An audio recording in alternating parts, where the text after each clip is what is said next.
시청자 여러분 안녕하십니까. 1월 12일 시사정담 시작하겠습니다. 시청자 여러분, 이재명 민주당 후보 변호사비 대납 의혹 녹취록 제보자인 이모 씨가 어제 숨진 채 발견되었습니다. 국민의힘 윤석열 후보가 오늘 나온 두 개 여론조사에서도 1위를 기록해서 내분 과정에서 빼앗긴 지지율 선두를 다시 탈환한 것으로 확인됐습니다. 대선 전국의 이슈 이종근 전 데일리안 편집국장님과 분석 정리하도록 하겠습니다. 이 국장님. 네, 안녕하십니까. 예. 이재명 민주당 후보와 관련된 사람들이 벌써 세 번째 네네. 죽음을 당했습니다. 정말 네네. 으스스한데요. 그렇죠. 유한기 예. 성남도시개발공사 개발본부장, 네. 그리고 김문기 예. 개발 1차장이 예. 스스로 숨진 데 의해서 극단적인 선택을 예, 예, 한 데 예, 예. 이어서 지금 이 이재명 후보 변호사비 대납 의혹 녹취록 제보자 네네. 이모 씨, 이 사람은 뭐 변호사도 아니고 그냥 일반인인데요. 네네. 이 사람이 갑자기 지금 모텔에서 숨진 채 발견이 됐지 않습니까? 네네, 그렇습니다. 그래서 우선 네. 이 변호사비 대납 녹취록 사건이 어떤 건지부터 좀 설명을 해줘야 이해가 될 것 같아요. 네, 그렇습니다. 이미 그동안 뭐 많이 여러 차례 했지만, 보도도 됐지만 또 다 그렇죠. 잊어버리거든요. 많은 사건들이 또 있기 때문에 네. 대장동만 해도 많은 사람들이 지금 또 잘 기억을 못 하더라고요. 예, 어떤 상황인지. 그렇죠. 뭐 교수님께서 앞에 처음에 이 말씀을 하셨는데 세 사람째 죽음을 당했다. 근데 나중에 또 정정을 하셨습니다. 물론 그러니까 두 사람은 어쨌든 극단적 선택이 으로 경찰이 발표를 했고 네. 이번 이모 씨와 관련해서 아직 경찰이 수사 중입니다. 그렇죠. 자, 예, 예. 예. 저 말씀하셨듯이 그 변호사비 대납 의혹이라는 건 어떤 것이냐면 2008년도에 이재명 경기도지사 당시 지사가 선거법 위반으로 그 1심, 2심, 1심에선 유죄, 뭐 2심에선 일부 무죄, 그다음에 3심까지 가지 않았습니까? 예. 그래서 대법원까지 가는 어떤 그 굉장히 기나긴 그런 재판이 열렸고 그 재판과 관련해서 수임료는 얼마 했느냐 뭐 했더니 국정감사 같은 데서 이렇게 얘기했습니다. 변호인단 비용 2억 5,600만 원 들었다. 예, 그리고 그렇게 얘기했죠. 많은 그 사람들이 도와줬다. 그러니까 사법연수원 동기도 있고 뭐 대학 동기도 있고 해서 그 사람들이 그냥 도와줬을 뿐이고 무료로 해줬다. 그래서 2억 5,600만 원이 들었다라고 했는데 바로 지금 오늘 이렇게 변사체로 발견된 변사체라는 표현도 제가 다시 정정하겠습니다. 숨진 채 발견된 이모 씨가 바로 지난 5월달 아까 6월달입니다. 정확하게는 언론사에 공개를 한 거예요. 뭘 공개를 했냐면 실제로 변호사들 중에 이태형 변호사라고 있습니다. 이 사람 이름을 왜 얘기하냐면 이건 이미 언론에 다 보도가 된 사실이고요. 법률지원단장 이재명 캠프의 법률지원단장을 했던 사람이에요. 그래서 이 이태영 변호사가 20억을 수임료를 받고 그 중에서 일부는 주식으로 받았다라는 내용을 공개적으로 폭로를 합니다. 그러니까 현금 3억 원 받고 네네. 20억 원 에스그로 그렇죠. 그 주식으로 예, 3년 후에 상환 그렇죠. 현금화할 수 있는 그렇죠. 그 CB, 주식을 CB라고 하는데 예, 컨버터블 본드, 그러니까 예. 전환사채라고 전환사채라고 하죠. 그러니까 일정 기간 동안은 환급을 못하지만 일정 기간 이후에 그만큼의 어떤 이익과 추가금, 뭐 이익과 함께 그것을 환불할 수 있는 전환사채를 통해서 수임료를 대납받았다. 특히 뭐 S그룹으로 이런 내용을 폭로를 합니다. 그거에 따라서 이 고발을 하고요. 깨어있는 시민연대와 이모 씨가 이제 이재명 후보를 고발하고 이재명 후보도 지금 맞고소를 한 상태. 그러니까 양쪽이 쌍방으로 네. 지금 고소 고발을 한 상태입니다. 그러니까 깨어있는 시민연대라는 당은 친문 쪽 그 시민단체죠. 네, 그렇습니다. 그런데 이 이모 씨가 네. 이 이태영 변호사라든가 어떻게 관계가 되는 거예요? 네. 짧게 설명을 드리면 이모 씨가 그냥 말로 이렇게 폭로한 게 아니라 녹취록이 있어요. 녹취 그러니까 파일이 있습니다. 이 녹취 파일은 뭐냐면 이모 씨도 원래는 민주당에 가까운 사람이었대요. 예, 예. 이 입장은 좀 그렇군요. 근데 이재명 지금 낙선 쪽으로 가고 있지만 근데 이 이모 씨가 최모 씨라는 사람하고 사업을 하게 됩니다. 아, 동업을 예, 하는 동업을 하는 와중에서 또 다른 A 씨가 이제 변호사가 필요하다는 얘기를 듣고 변호사를 구하는 와중에서 최 씨가 이 씨에게 내가 이태영 변호사 잘 알아. 잘 안다. 안다. 이태영 변호사가 이재명 변호사라 사건 그 사건 굉장히 유명하니까 예. 그 사건도 수임해서 무죄 받지 않았느냐. 근데 그 당시에 수임료를 약 한 25억 원 정도로 받았다. 왜 돈 얘기를 하냐면 이 사람에게 이태영을 소개시켜 줄 때 얼마를 받게 해야 되느냐.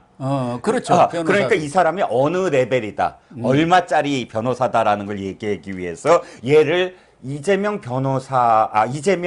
선거 개입 사건, 그러니까 공수처법 위반 사건과 관련해서 예를 들면서 그렇게 대화를 나눈 녹취록을 지금 공개를 한 거예요. 예, 그러니까 네네. 이 숨진 이모 씨가 네. 동업자인 최모 씨죠. 네, 그렇습니다.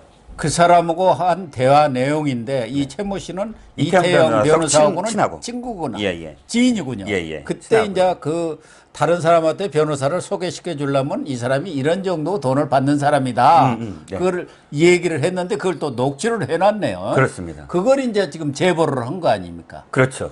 언론사에 네. 제보를 했습니다. 그런데 네. 지금 어떻게 이 씨의 죽음이 발견됐습니까? 모텔, 양천구에 있는 한 모텔에서, 네. 종업원에 의해서 어저께 오후 8시 45분경에 발견이 됐고요. 아니 가족이 다 있잖아요. 네, 그렇습니다. 그런데, 누나도 있고 한데, 3개월째 사실 모텔에 장기 투숙 중이었다라고 지금 후속 보도가 나오고 있습니다. 네. 이게 사실 알려지게 된 건, 저도 페북에서 확인했는데, 친누나가 며칠째 지금 동생이 안 들어오고 있다라고 이 변호사 있지 않습니까? 이모 씨의 네. 변호사에게 연락을 해서 이모 씨의 변호사가 경찰에도 신고를 하고 또 페북에 지금 이모 씨가 지금 안 보인다. 라고 글을 올린 게 며칠 전에 이 페북에 올라가 있는 상황이었어요. 그러니까 이모 씨라는 그 소식을 아는 분은 좀 알려달라. 지금 어디로 실종 중이다. 갔는지 누나가 실종이 찾고 3일 있다. 때 예. 연락이 안 된다. 그런 내용이죠. 네네, 그런 내용으로 이제 글을 올린 게 지금 페북에 돌고 있고요. 그리고 어쨌든 경찰 발표에 따르면 일단 유서는 없다. 네. 그리고 극단적인 선택을 할 만한 어떤 도구도 없다. 근데 여기에 타살 흔적도 없다. 누군가 들어온 흔적도 없다. 뭐 이 정도를 밝히고 있습니다. 그러면 이제 부검을 해봐야 할 것 아니겠습니까? 무슨 그렇죠. 약을 먹었는지 아니면 네. 어떻게 이렇게 죽음에 이르는지는 알 길은 없는데. 그렇죠. 외상도 없다라고 뭐 이렇게 표현을 하고 그런데 있습니다. 인터넷에 떠도는 그 이모 씨의 네. 그런 인터넷에 올린 글들이 지금 엄청나게 회자되고 있는 것 같아요. 네, 그렇습니다. 제가 말씀을 드려보면 몇 가지 이모 씨가 페북에 올린 글입니다. 페북에 올린 글 있죠. 2021년 12월 10일입니다. 이 생은 비록 망했지만 전 아들, 딸 결혼하는 거 볼 때까지는 절대로 자살할 생각이 없습니다. 그냥 써져 있는 대로만 읽겠습니다. 2021년 12월 21일 김현지는 살아있을까? 김현지 보좌관 기억하시죠? 예, 김현지 보좌관도 뭐 이재명 후보와 뭐가 어쩌고 저쩌고 했다 해갖고 한동안 논란이 됐었죠. 논란이 됐었던 사람 이름을 지금 여기에 언급한 것만 지금 말씀을 드립니다. 그리고 이모 씨 또 다시 이제 12월 22일자입니다. 오늘 오전 이재명 반대운동 전면에 나선 분들 서로 생사 확인한다고 분주. 이모 변호사는 왜 오전에 전화를 안 받아서 비상이 걸리게 하냔. 하나만 더 말씀을 드리면 12월 22일자입니다. 22일자의 글이 굉장히 많네요. 현재까지 뉴스에 보도된 내용으로 판단할 때 김문기 씨는 자살을 추정할 아무런 징후나 합당한 동기를 찾기 힘들어 보인다. 경찰은 사체의 미세한 주사 자국까지 제대로 부검해야 할 것이다. 국제파 두목이 보석으로 출소한 후 이재명 감방 보낼 입을 가진 2명이 차례로 죽었다. 라고 지금 적혀져 있습니다. 그 국제 마피아파 두목이면 이준석 아닙니까? 그렇죠. 두목은 아니고요. 그 이제 중간 보수죠. 보수죠. 중간 보수. 예. 그 지금 그 뭐 트레이더스인가요? 무슨 코마 트레이더스. 트레이드. 그렇다 한다면은 지금 그 이모 씨의 페이북에 올린 글들을 보면은 이모 씨가 스스로 극단적인 선택을 할 이유는 지금 없는 것 아니겠습니까? 그렇죠. 날짜가 경우에 따라서는 그동안에도 여러 차례 뭐 근거는 없지만 합리적인 추측을 해본다면은 뭔가 강한 압박을 받은 것 아니냐, 압력을. 네네. 그렇지 않습니까? 네.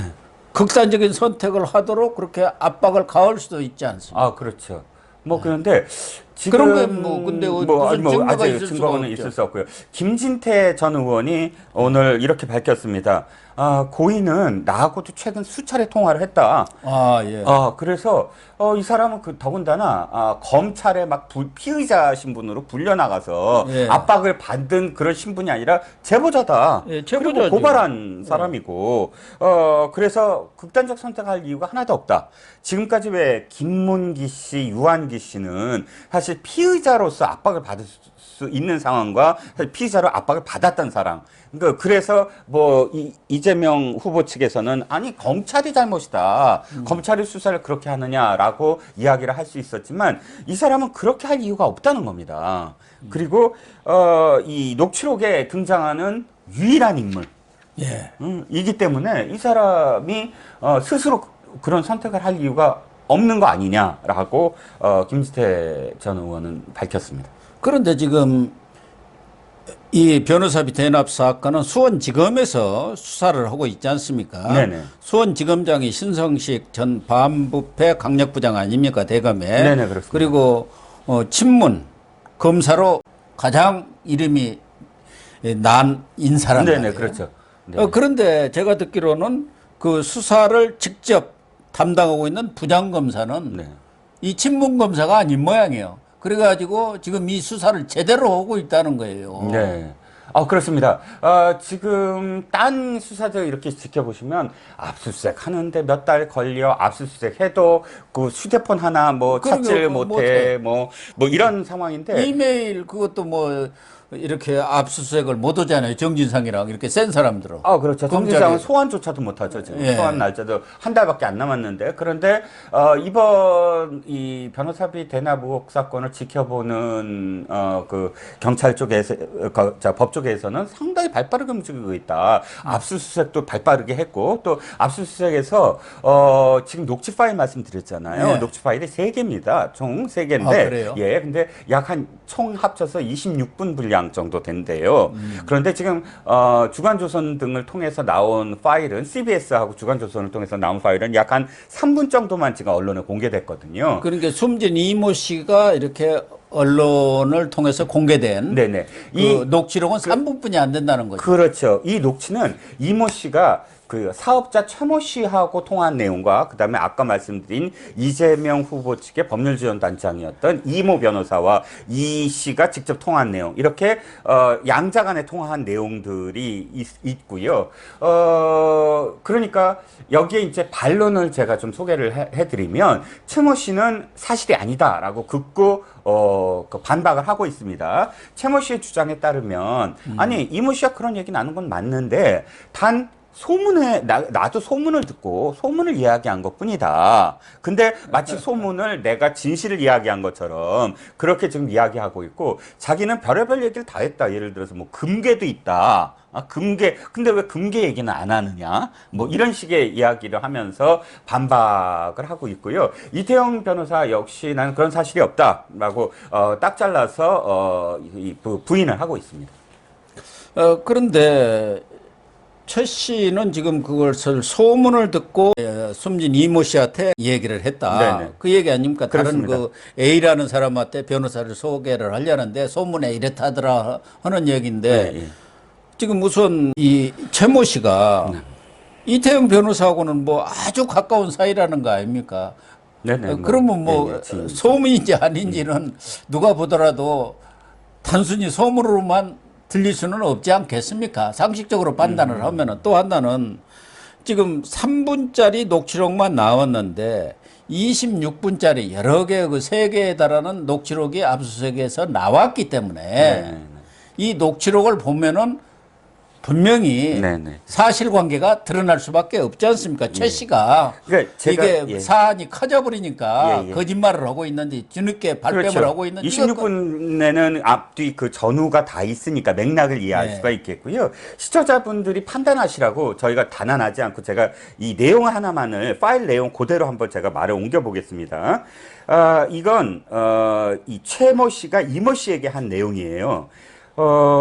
아니 이 변호사가 이재명 후보 관련해서 대금 처리하는 거는 나한테만 얘기했는데 이걸 옮기게 되면 이게 나밖에 없는데 곤란하지 않겠느냐 그러면서 이게 이렇게 공개가 되면 앞으로 비밀 얘기는 나한테 못하지 않겠느냐 뭐 이런 내용이 안에 있습니다. 그런데 숨진 이모 씨 어떻게 보면은 이 변호사비 대납 사건을 수사하는 데 있어서 핵심적인 참고인 내지는 증인이 될 수가 있지 않습니까? 또 네. 재판이 나중에 기소가 돼서 진행되더라도 그렇죠. 이모 씨라는 게 아주 중요한 유일한 증인이죠. 유일한 증인이 예, 될 예. 수가 있는데 예, 예. 그러니까 결국은 윗선 수사라든가 네. 실질적으로 윗선 윗선은 뻔한 거 아닙니까? 그렇죠. 누군지 또 앞으로 설사 기소가 되더라도 그 문제를 가지고 얼마든지 방어가 가능하잖아요.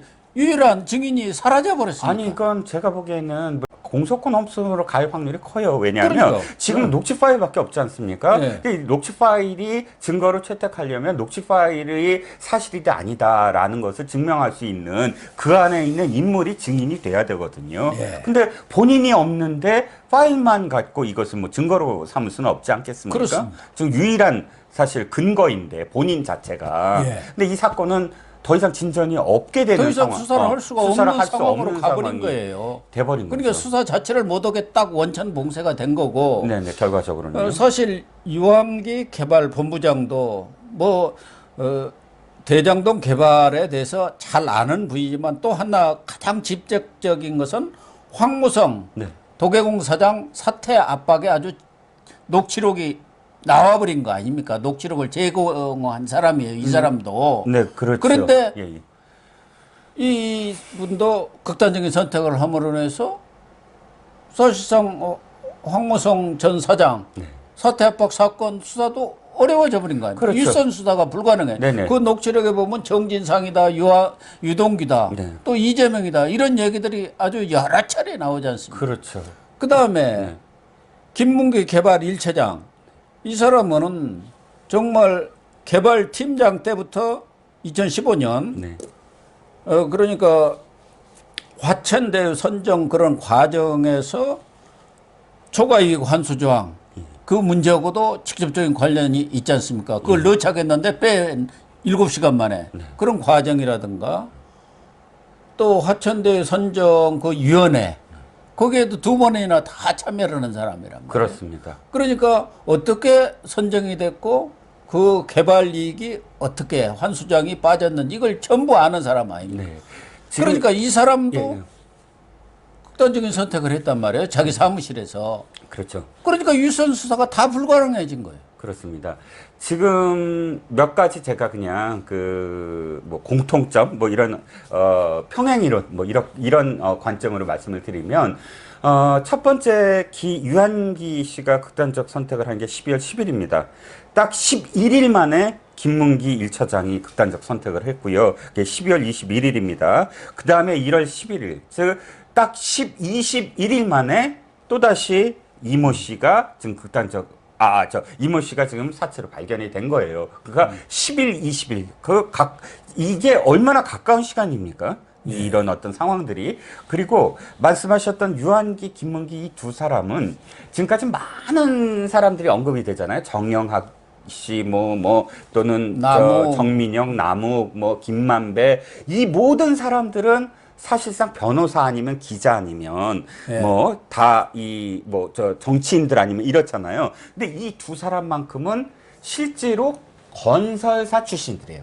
네. 건설사 엔지니어링. 그러니까 그렇습니다. 유한기 씨 같은 경우는 아예 건축 건축학과 나오고 이 유명한 한신공영이라는 이 회사에 다녔고 또 김문기 씨 역시 D 건설사의 그 영업부장까지 했던 사람이에요. 그러니까 이 두 사람 모두 진짜 딴 사람들이야 뭐 설계하고 뭐 하고 하지만 이 속속들이 이 개발과 관련해서 이 시스템이라든지 이 구조를 확실하게 증언해 줄 수 있는 사람들이었다는 거죠. 그러니까 뭐 우리가 그 사안에 대해서 정확히 알지 못하니까 예단할 수는 또 없는 거지만 네네. 이런 사람들이 이렇게 두 분은 극단적인 선택을 하고 한 분은 이렇게 일종의 변사체라 아닙니까? 네네. 발견된 거 보면은 혹시 무슨 어둠의 세력이 있는 것 아닌가? 성남에 특히 무슨 아까도 얘기한 국제 마피아 조폭 아닙니까? 예, 예. 거기 중간 보스도 보석돼서 나왔고 우리 같은 보통 사람들이 이렇게 짐작하기는 이런 극단적인 선택이라든가 이런 과정 속에 뭔가 강한 그런 극단적인 선택이나 그런 것을 할 수밖에 없도록 이유가 있지 않겠냐. 만든 세력이 혹시 있는가? 이거야말로 그렇다고 한다면 정말 무시무시한 일 아니냐? 네. 이 대선 전국에서 아무런 그 관계도 없는 사람들이 네, 네, 네. 이 대장동과 네. 또 이재명 후보와 연관이 되는 중요한 사건의 증인이라는 네. 핵심 관계자라는 이유 때문에 이렇게 계속 죽어 나간다고 하면은 아까 그분 그 숨진 이모 씨의 페북에 나온 대로 거기에 관련된 사람들은 서로 안부를 물어야 할 것 아닙니까? 너 살아 있냐? 네. 이게 이런 사이가 이게 우리 민주주의 대한민국 현 맞습니까? 네. 우리가 유튜브를 보면 외국인들이 우리나라에 대한 어떤 인상 중에 첫 번째가 치안 문제를 이야기합니다. 우리는 총이 뭐 난무하지도 않고 밤에 그 여성 혼자 길을 걸어도 되는 진짜 세계에서 몇 안 되는 나라라고 합니다. 이 말씀부터 드리는 건 뭐냐면 우리는 어떤 의문의 상황이 오더라도 그래도 이것이 상식적으로 경찰이 그것을 밝혀줄 수 있고 검찰이 밝혀줄 수 있고 그런 세상에 살고 있다고 믿고 있거든요. 그런데 오늘 벌어진 이 사건과 관련해서는 많은 분들이 아마도 무섭다라는 반응을 제일 먼저 지금 이야기할 수밖에 없는 게 어떻게 해서 하나 어떤 사건 또는 뭐 두 개의 사건 연루되어 있는 더군다나 정치와 어떤 연루되어 있는 사건의 핵심적인 사람들이 증언을 해줘야 될 사람, 증인을 해줘야 될 사람 이런 사람들이 한 달 만에 한 달도 안 되는 30여일 만에 세 사람이 연달아 이런 어떤 상황을 맞이할 수 있다라는 건 전무후무하고 상식적으로 아무리 이해하려고 하더라도 이해가 안 되는 어떤 상황이기 때문에 사람들의 즉발적인 반응이 다 이래요. 무섭다. 나도 그래요. 의시시해요. 무섭다는 건 예측할 수 없는 상황에서 제일 공포를 느끼거든요. 예측할 수 없는 상황이 되고 이 관련자들은 감옥에 가 있는 것이 제일 안전할 것 같아요. 그래도 감옥은 뭐 그런 일은 없을 거 아닙니까? 글쎄요. 드라마에서 많이 봐왔던 하긴 또 감옥에서도 뭐 그런 일들이 드라마에서는 나오던데 어쨌든 이 사건이 정치적 파장이 만만치 않을 것 같고 이재명 후보로서는 이 참 대장동 사건에서 그 족쇄에서 벗어나지 못하고 있는 형국 아니냐. 이제 우선 뭐 야당 측에 이준석 대표만 하더라도 국민의힘 이재명이 무슨 말을 할지 기대조차 안 한다. 지켜보고 우리 분노하자. 이렇게 즉각적인 반응을 보였더라고요. 그렇죠. 아까도 말씀드렸지만 이재명 후보 측이 이제 할 말은 없어요. 왜냐하면 지금 두 사람은 확실하게 극단적 선택을 했고 또 현직에 있었던 사람들 한 사람은 포천도시공사 사장이고 한 사람은 개발 1처장 아닙니까? 현직에 있는 사람들이 극단적 선택을 하는 상황 속에서 피의자였고 하니까 검찰의 수사를 이런 식으로 했다. 검찰이 압박을 했다라고 할 수가 있지만 지금 오늘의 이모 씨는 전혀 그런 상황이 아니거든요. 아까도 말씀드렸지만 제보자이고 검찰이 지금 뭐 소환해서 무슨 압박을 가할 상황도 아니고 한데 유서도 없고 그러니까 여러 가지 상황상 이 극단적 선택이라고 할 수 없는 상황입니다. 그렇다면 이것과 관련해서는 이재명 후보 측이 뭐라고 또 이야기할 것인가? 지금 반응은 그쪽에 아직까지 없습니다. 아직은 예, 안 예. 나왔죠. 공식적인 저희들이 논평도 없고요. 녹음할 때까지는 네네. 공식적인 논평이나 또 당 측에서도 얘기가 없는데 어쨌든 이재명 후보 입장에서는 대선과도의 또 다른 걸림돌이랄까 돌발 변수가 변수가 나타났죠. 생긴 것 아니겠습니까? 그렇습니다. 어떤 의미에서는 좀, 발목이 완전히 잡힌 형국이라고 보여지는 게, 지난번에 왜 컨벤션 효과 있지 않습니까? 전당대회에서 1등하고 했을 때도 딱 한 달간을 이재명 후보 측에서는 정체되거나 떨어졌어요. 이유는 경선 막바지에 대장동 의혹이 그냥 쏟아졌거든요. 예. 그렇기 때문에 당시에 어쨌든 이낙연 쪽에서 승복을 안 한 것도 이유가 있지만 저는 그거보다 더 큰 건 사람들에게 대장동 의혹과 이재명 후보 측의 그 상관성이 너무나 그때 많이 이 의혹이 들었기 때문에 이 컨벤션 효과를 못 봤다라고 생각이 들었는데 지금 그 유한기, 김문기 이 두 사람의 극단적 선택도 사실 잊혀질만 하면 한 번씩 이게 환기가 되면서 또다시 대장동과 관련된 이슈가 또 올라왔거든요. 근데 김만배 씨의 지난 월요일 날 발언도 사실상 완전히 막 이재명 후보 측에서 난리가 난 게 이게 또다시 대장동과 연관이 되면 안 되겠다라는 그런 생각이었지만 이게 이모 씨의 이런 죽음으로 인해서 영원히 헤어나올 수 없는 그런 징크스 아니냐라고 지금 생각을 하지 않을까 싶습니다. 그러니까 검찰이 아무리 봐주기 수사를 한다 하더라도 사실 팩트는 늘 드러나게 되어 있고 진실은 밝혀지게 되어 있습니다. 예. 죽음으로서 얘기를 지금 해주고 있거든요. 죽음이. 네네. 그래서 저는 이 대장동 사건은 머지않아서 우리가 흔히 이야기하는 사필 규정이다. 라는 그 말이 현실로 입증이 되지 않을까 그렇게 생각을 합니다. 참 이렇게 안타까운 죽음에 대해서 거듭 심심한 위로와 유감을 표명하지 않을 수 없습니다.